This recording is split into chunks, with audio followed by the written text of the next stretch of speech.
Welcome to the Nonprofit Exchange. Stories by leaders for leaders to help you to raise the bar on your own performance and to release the potential inside of you. Now, here's today's episode. Greetings, everyone. I bet you're a nonprofit leader or clergy, and you're just want to talk about what it is you do, but you don't know how to get your head around it without thinking, oh, I'm boastful, I'm arrogant, I'm just tooting my horn. Well, our guest today is going to give you some concrete things to think about. You do important stuff and you're the leader. So it's important that you get the language that lets people know why they want to connect with you. Why should they bother to look at what you're doing? And why can they get their passion fulfilled by working in the project that you champion? So our guest today, she's a great guest, and June Morrow is she has lots of really good gifts in lots of areas, but her gift for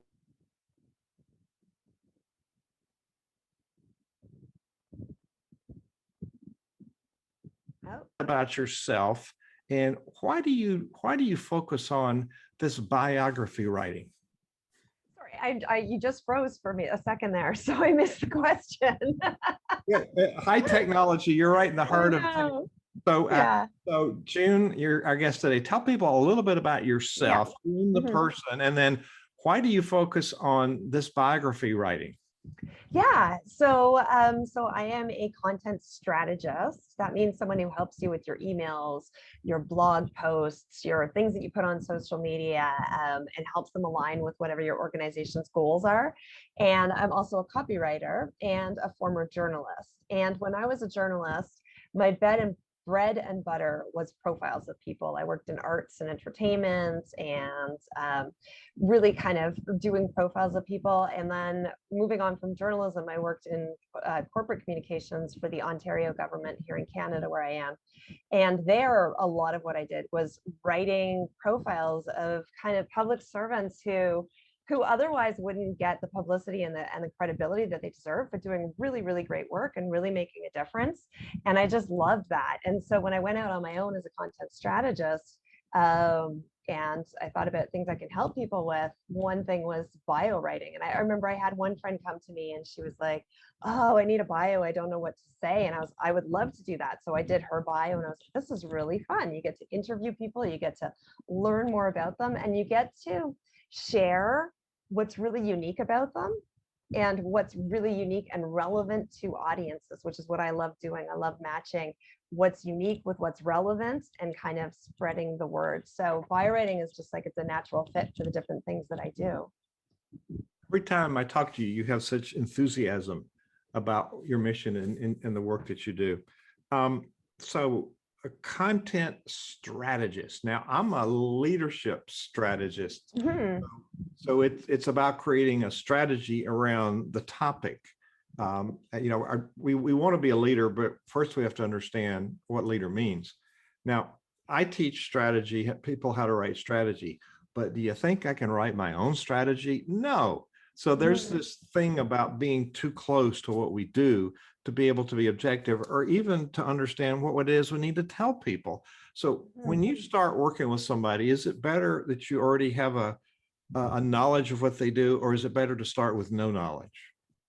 So generally, I'll start with what they've put out there so far, but that's not really the whole picture, I find.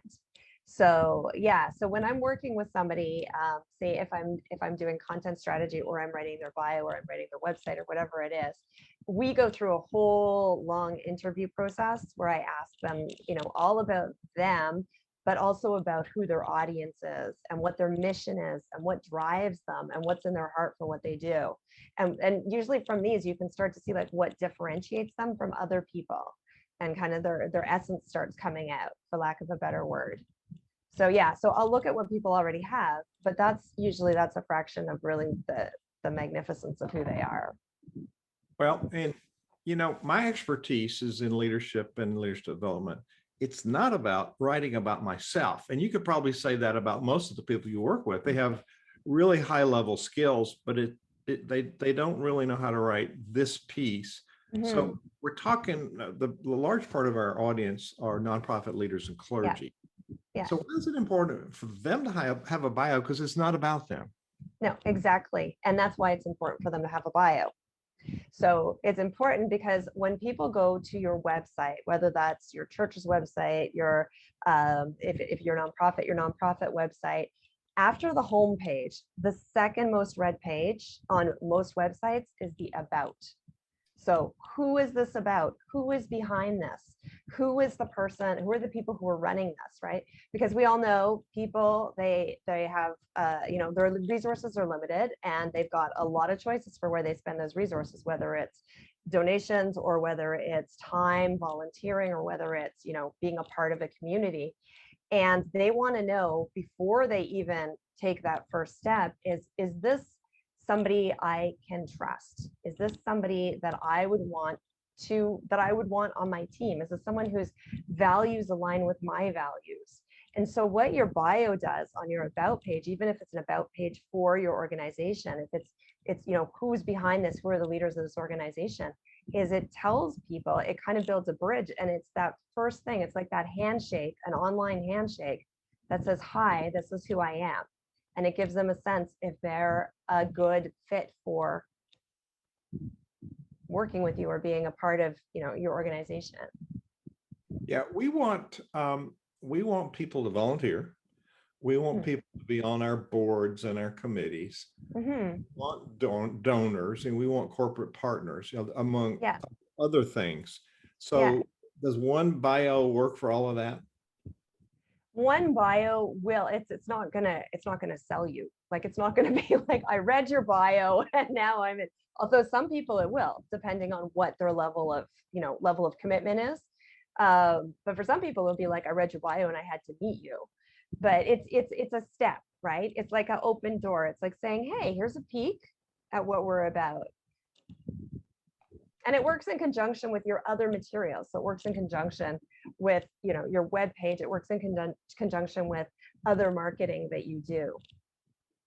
Yeah. Now, marketing is a topic that we're not very good at, but we won't go into that deep dive today. But in order to do marketing, you've got to have some narrative that's important. And really, leadership is about relationship, and it's important that people know who we are. Mm-hmm. And so we've got a bio on the about section on our website. We've got a bio in LinkedIn. We've got a bio, very short one, on Twitter and on Facebook. Now, Mm-hmm. in my thinking, all of those are slightly different. Can you give us an idea of what's different, or are they the same?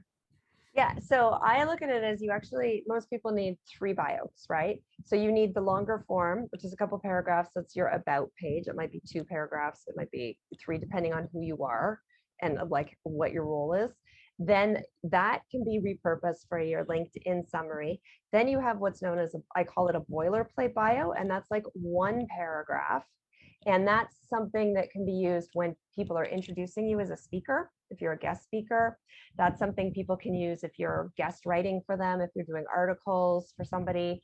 And that's kind of like your bio that goes like at the bottom, or is an introductory bio. And then you have the 1 sentence, unique value proposition is what some people call it. And that's the bio that you can use to introduce yourself. You can repurpose that as your bio for your social media, describing who you are. So there's 3 different levels, and they're all the same, but can be stated differently. So they all follow from your larger bio, but it all starts with knowing who you're speaking to. So let's pick one. LinkedIn. I've seen a whole lot of really funky bios. When I read them, I still don't know who that person is or what they do. So what Yeah. are some of the big sins? What are the biggest mistakes people make in a bio? Okay, so some of the things people do is they keep it too much like a resume, right? So it's just a list of, I went to school here, then I worked here, then I did this, then I got involved here, and then I was this person, then this was my role, right? And it's just a straight up chronology. And you want to have highlights of your experience, yeah, and you want to have highlights of what your credentials are. but you also want to give people a taste of who you are. What's your personality? What are your values? Is there a story, like just a snippet that can put a visual in people's head that describes really who you are and what you stand for? And it doesn't have to be a lot. So I find bio writing, it's a mix of telling and showing. And that's kind of where the art comes from. So that's one mistake that people frequently make, is just listing the chronology. Another thing is people, sometimes they're too vague, right? They're afraid to say anything. So they just keep it really broad and you don't really have a sense of who they are. Yeah. Yeah. So you said let your personality come through. How do you do that? So you do that through storytelling. And again, it doesn't have to be a long story. It can be a short story, right? So it can be a story about, well, I know Hugh. So for example, your background, you were you conducted bands and something. So, it's using that, maybe you had that experience. It's a metaphor for what you do now. So how to lead people through bands. So it's kind of bringing people to a moment in your life that exemplifies the things that you stand for. Another way to do it is, so when I work with people and I do their bios, one thing I ask them to do is think of like their top 5 values in life, and then think of times that really showed those values, right? And you don't pick all of them. You might pick just a little bit of one, but it's about painting a picture, just giving an example, right? So let me think of an example. So it might be, if it's somebody who's a pastor, maybe their example is, my earliest memory was getting up in church and saying something, and I knew then that I was destined for the pulpit, or so it's kind of like giving those little snippets of life, and it's just really just sprinkled in there just for flavor, and it gives an idea of who you are. Another way to do it is if you have a unique belief, or if you have something that you stand for that's different than what other people stand for, you can always put that in, right? So it might be like, I believe that people are more important than profits. That might be a very common one, right?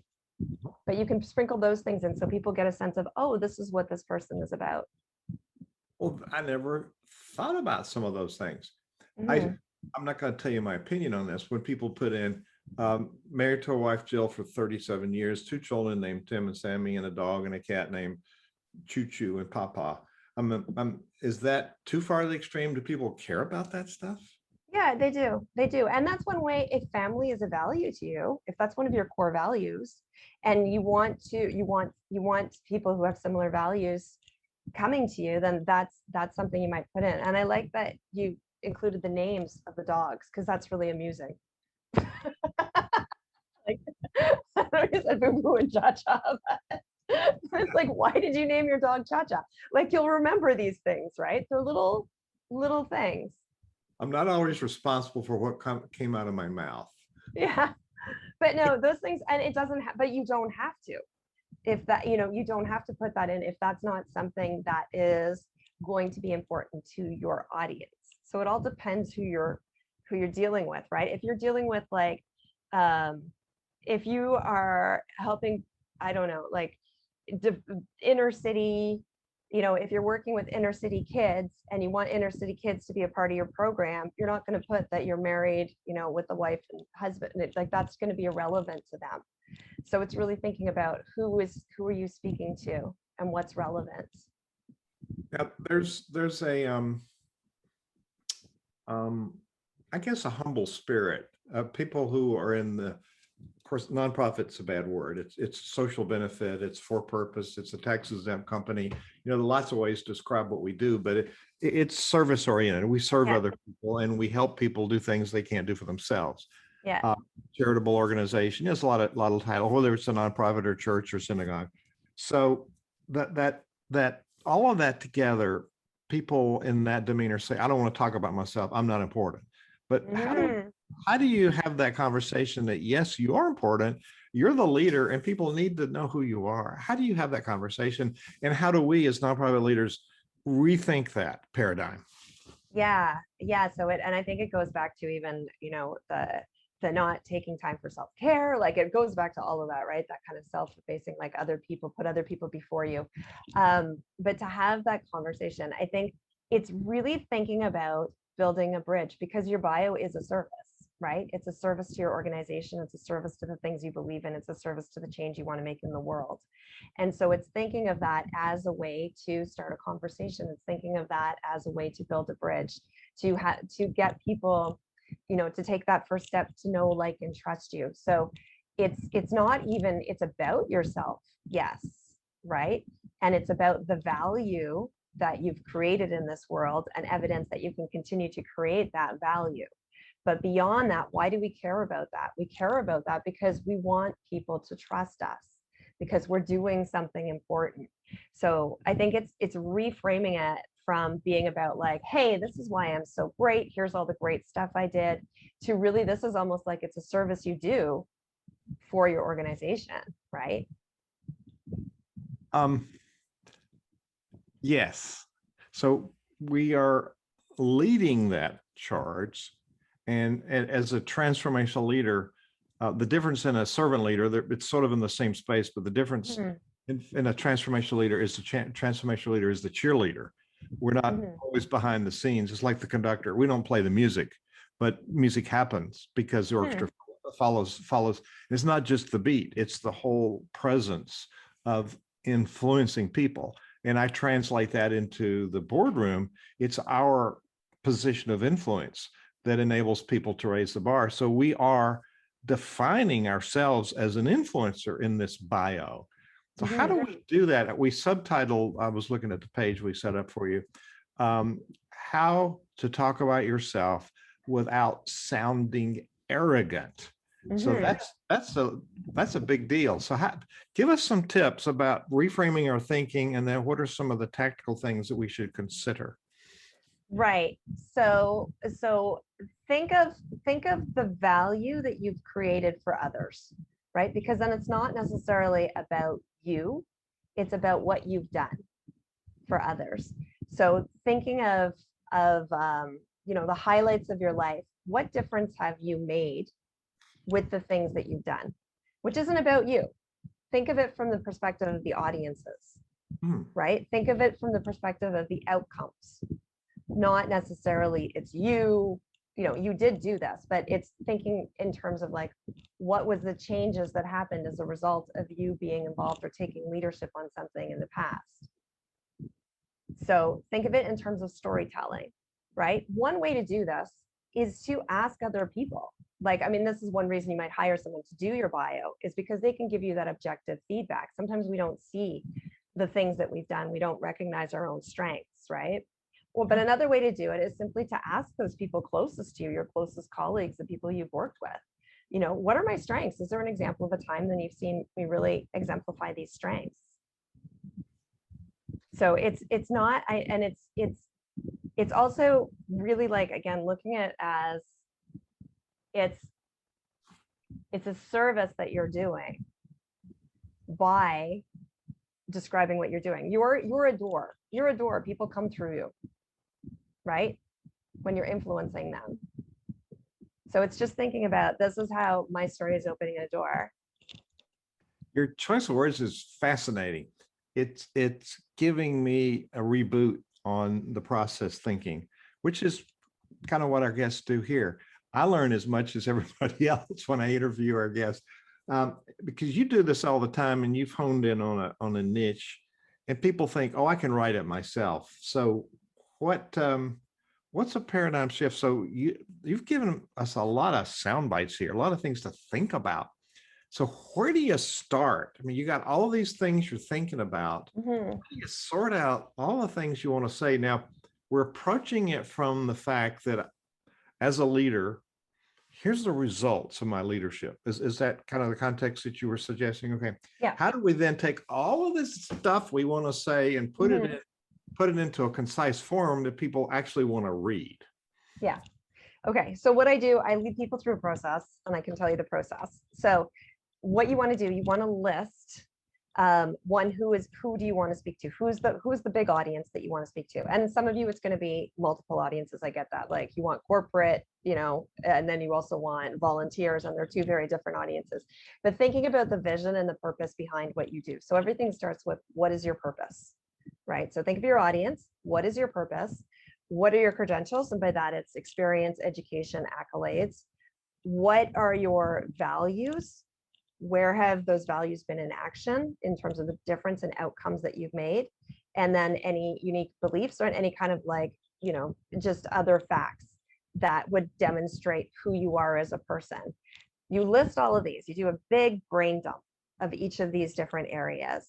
Then you look at, okay, who's my audience? What's the purpose? And then you rank them based on, according to your purpose and your audience, which of them exemplifies those the most. And then the highest ranking ones will go first. And that's the process of editing. It's like in journalism, it's like, what's my lead, right? So where do I lead with? What's most interesting and relevant to my audience? And that's what goes first. We're speaking to June, you say Morrow? Morrow, yeah, like tomorrow. Morrow, okay. I don't know if there's a little dialectical difference between us in the southern part of the United States and then in Canada. As a crawl conductor, I listen for vowels and they're very different. It's neither bad nor good. It's just I pick up on things, makes it fascinating. We say y'all here, and if there's a bunch of y'all, it's all y'all. All y'all, I love it. Yeah. So so we do have our own language, but we have to learn to communicate with other people in a common language. And so let's take these pieces one at a time. So all the academic credentials, the accomplishments, the accolades, all of that stuff. I have a lot of people say, well, I don't want to talk about that. It's not important. I've done that, but that's a credibility piece. So talk about credibility. It's about, how do you sort that all out? Yeah. How do you sort that out? It's about your authority. It's about your authority. And obviously you're not going to include everything, right? Again, it's not a resume. You're looking for what's relevant to your audience, what's going to help them trust you, and what's going to convey the message of your organization the best, right? What's going to reflect the purpose, your why. So it's kind of bringing those three things together. So here are my credentials. So I think people want to know, why are you qualified to do this? Yeah. And they don't ask you. They don't know to ask you, but they're thinking it, right? Yeah. Exactly. So they won't go any further if you don't have that credibility. So we're talking to June Morrow. If you just happen to come by on the Nonprofit Exchange or Facebook, it's JuneMorrow.com, JuneMorrow.com, straight through, no dashes. What will people find when they go to JuneMorrow.com? Well, you can check out my blogs, which if you click on blog, it's a description of what I do.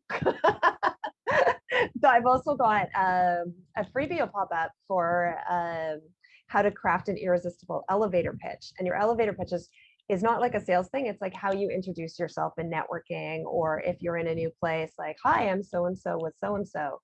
But it's also like, I'm so-and-so, and this is the difference I make with so-and-so.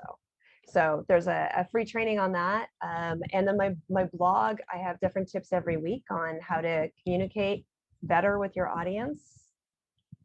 Love it. Love it. Useful stuff. So that elevator pitch, there's I hear in a lot of networking, I hear lots of really bad elevator pitches. Oh, yeah, no doubt. Way too long, way too much data. And like I got out of a play in London with a friend, and I said, what'd you think of the play? He said, I had a problem with the ending.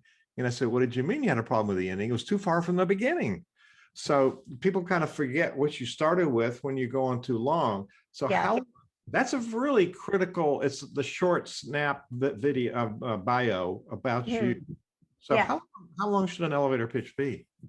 Well, you want to be basically under a minute. And it depends how interesting it is, right? If you can keep people's attention with your elevator pitch, but ideally you want it to be like, hi, my name's June Morrow. I help service-based individuals and leaders with their bios and with content strategy so that they can reach more of the people that they want to reach. Like it should be like about that. So it doesn't have to be that. This is the thing. There's 3 different types of pitches that you can do. So you can do that pitch, which is like your unique value proposition. You can also do the question pitch. Have you ever wondered why?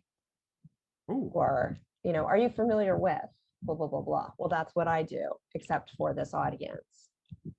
Or you can do a unique pitch, completely off the wall pitch, which very few people can get away with. But when you do, you remember it because it rhymes or it's a sing song or, Yeah, yeah, Yeah. yeah. So we're talking to June Morrow today, and she's helps people craft their content so it actually attracts the people you want to attract instead of repelling them. I think a lot of times what we write pushes people away. I don't want to have anything to do with it, and we're totally blind to that because we're not reading it.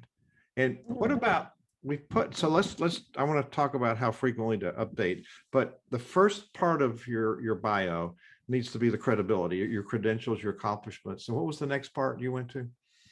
Oh, so that's not necessarily the first part. Your credentials could be the second part. It might be like an interesting story that starts it off. Okay. But you have your credentials, your purpose. Like, give me an example. So start with your why. So Hugh, why do you do what you do? I see a lot of nonprofit leaders with great skills, great programs really suffer in not being able to fulfill their mission. And I know that I can give them the links that they need to be able to be successful. Right. Okay. So you might start with something like that. I see a lot from my position. I see a lot of people who are suffering from this, and I know that things can be different, right? Your why might be a personal why. Sometimes it's you've been through something, right? Maybe it's you have a mission, a personal mission based on your own personal experience where you've had a transformative experience. That can be super powerful, right? Because then it's like, I know what people are going through. So you always start with what is it that's driving you? For me, it's connection. I want people to connect. I think we're too isolated in this world, right? We're so separated by online and technology. And I think there's ways that we can come together and work together better. And so for me, communication is the first step to connection. But everyone's going to have a different why. But when you start with your why, think about what it is that's really important to you. Then you've got your credentials, which is your experience, your education and training, and that can be formal or informal for both of those. They don't necessarily have to be formal education or formal experience. You can have achieved something, and as a volunteer, you could have learned a lot mentoring under somebody, a leader in your field. So don't discount those experiences. Then you have accolades, which are things like, you've written a book, or you've appeared on CNN, or you've spoken with these people, or you've done a TED talk, or you've, those sorts of things. And then your values and your beliefs, and those kind of go together. And that's looking at what matters to you personally in life, what matters if you are speaking, if you're part of an organization, what matters to the organization, what are the organizational values, and how does your life reflect that? Are there examples in your life? And here's an example of another way to say this. So someone I work with, she was she values the environment, and that's really important to her with what her business does, is the environment. And also she wanted to show that she's really hardworking because she likes to work with people who are hardworking.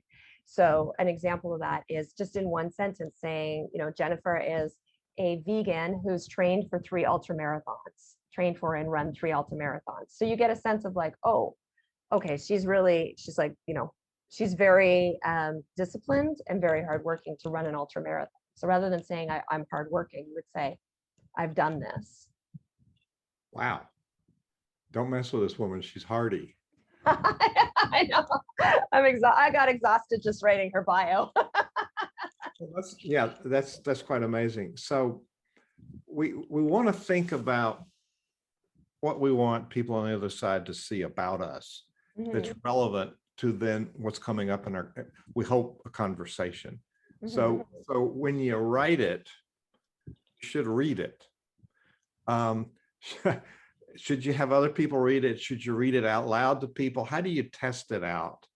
Well, the best way to test it out is to float it by some people who are in your target audience and say, what do you think? Another really good thing to do, if you can't do that, or even if you do that, I think you should test it out. I think you should get different people to read it and give you their thoughts. Maybe not, maybe not the person closest to you, maybe not your husband, your wife, or your close partner, because they're going to have a different perspective of you than maybe your professional, the professional perspective, and they might not even understand the audience thing. So But one thing you can do when you get anybody to read something is ask them, at any point, did you find your eyes glazing over? Right? Was there a sentence where you kind of, your mind drifted? Because that's the sentence, that's where you need to start, changing things a little so they're a little more interesting. My my suggestion to people is befriend a middle schooler and read it to them. How long is this going to take? They're not very known for patience, but they can give you back something concrete.